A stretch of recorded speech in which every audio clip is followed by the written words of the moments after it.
Hello বন্ধুরা, সকলকে আমার আরও একটি মিনি ব্লগে অনেক অনেক শুভেচ্ছা। তো আজকে হচ্ছে 1 মার্চ আর আমি রেডি ফেডি হয়ে আমি আর আমার বরমশাই দুজনে মিলে চলে যাচ্ছিলাম আজকে টলিগঞ্জে। তো সেখানে আমার এক ফ্রেন্ডের বাড়িতে ইনভিটেশন ছিল। ফ্রেন্ড হলো আমার সাথে যে মানে যাদের সাথে আমরা ঘুরতে যাই প্রতি বছর। তো তাদের বাড়িতে মানে হচ্ছে শতমিতার বাড়িতে। তোমরা হয়তো এর আগে অনেক ফটো দেখেছো। তো আমরা চলে আসলাম মহানায়ক উত্তম কুমার মেট্রো স্টেশনে। ওখান থেকে নেমে একটা অটো করে আমাদেরকে চলে যেতে হবে রানীকুঠি।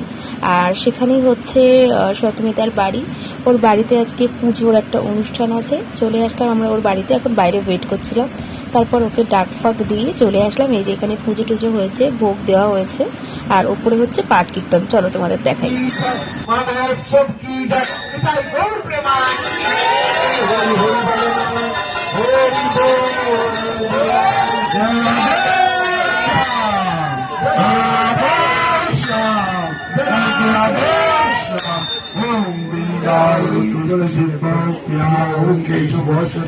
কৃষ্ণ ভক্তি পদে দেবী সদাবতায় নমো নমঃ।